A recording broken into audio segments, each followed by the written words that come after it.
আসসালামু আলাইকুম আরহামাতুল্লাহ। আজকে আমি আরেকটি নতুন গোরস্থানে এসেছি বা কবরস্থানে এসেছি, যেখানে অনেক পুরনো সব কবর দেওয়া হয়েছে।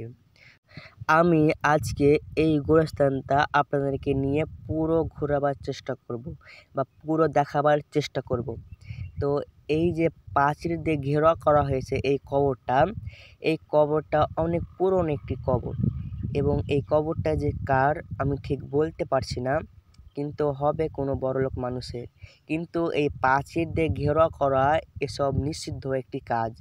রসুল সাল্লাল্লাহু আলাইহি ওয়াসাল্লাম বলেছেন কি তোমরা প্রাচীর দিয়ে কবর ঘেরাও করবে না, একদম নিষিদ্ধ একটি কাজ। আল্লাহ তাদেরকে বোঝার তৌফিক দান করুক। এবং রসুল সাল্লাল্লাহু আলাইহি ওয়াসাল্লাম আরও বলেন কি তোমরা উঁচু কবর ভেঙে গুড়িয়ে দাও।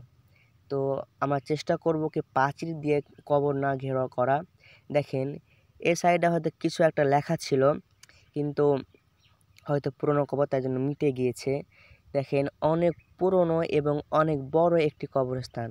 এই কবরস্থানটা চালু আছে এবং কবর দেওয়া হয়, এটা আমাদের গোরস্থান।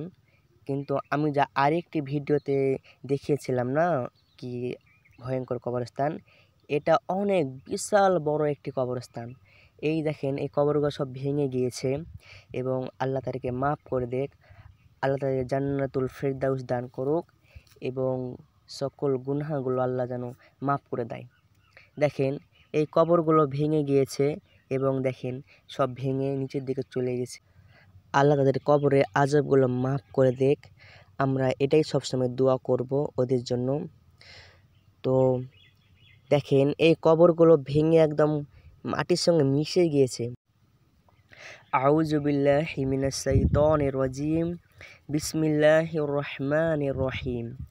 কুল হুয়াল্লাহু আহাদ আল্লাহুস সামাদ লাম ইয়ালিদ ওয়ালাম ইউলাদ ওয়ালাম ইয়াকুল লাহু কুফুয়ান আহাদ। আল্লাহ তাদের উপর শান্তি বর্ষিত করুন। এই কবরস্থানটা মুর্শিদাবাদ লালগোলা, এবং আমাদের গ্রামের নাম হচ্ছে পিপলা।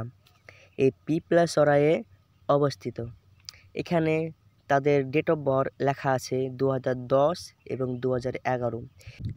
তারা কিন্তু আমাদের গ্রামেরই লোক ছিল। তাদের আজকে 14 বছর 15 বছর মরা হয়ে যাচ্ছে। আমরাও একদিন যেতে হবে, আপনাকেও একদিন যেতে হবে। আমাদের সবাইকে একদিন এই দুনিয়া এবং এই মায়ার দুনিয়া ছেড়ে পরকালের স্টেশন এবং পরকালের যেতে হবে। দেখেন এই কবরস্থানটা অনেক পুরনো একটি কবরস্থান, তো এখানে হয়তো আগে কবর দেওয়া হয়েছে। আমার দাদুর কবর খুঁড়তে এসেছিলাম, তো আমার দাদুর যেখানে কবর দেওয়া হয়েছে সেখানে আমরা একটি মানুষের কঙ্কাল পেয়েছিলাম, মানে পায়ের বাসি পেয়েছিলাম, পায়ের হাঁটু পেয়েছিলাম, এবং মাজার নিচ পর্যন্ত পেয়েছিলাম। এই দেখেন এই কবরটা যে প্রাচীর দিয়ে ঘেরা করা হয়েছে সেটি হচ্ছে রাজার দুধ মায়ের কবর। আমি যতদূর জানি, এবং আমাদের গ্রামের লোক সব বয়স্ক মানুষ, মুরব্বী মানুষগুলো বলতো কি এটা হচ্ছে রাজার দুধ মায়ের কবর।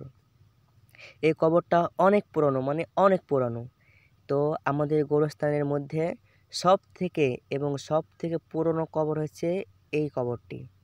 এই কবরটির ভেতরটা একদম লেবেল হয়ে গেছে। আমি বারে করে সাবধান করি কি তোমরা প্রাচীর দিয়ে কবর ঘেরাও করবে না। আপনি কি সাহাবীর থেকেও বড়? যেখানে সাহাবীগণেরা পা ফেলবে সে পায়ের 100 ফুট বা 200 ফুট নিচে থাকারও আমাদের যোগ্যতা নাই, তাদের কবর ঘেরাও করা হয়নি। আর আপনি একটু বড় লোক হয়ে গেছেন বা একটু আলিম হয়ে গেছেন, তাই জন্য আপনি তার বা নিজের কবরটা ঘেরাও করছেন। জানেন তো আপনি এই কারণে কত বড় গুনাহ করছেন। এটি একদম করা ঠিক না।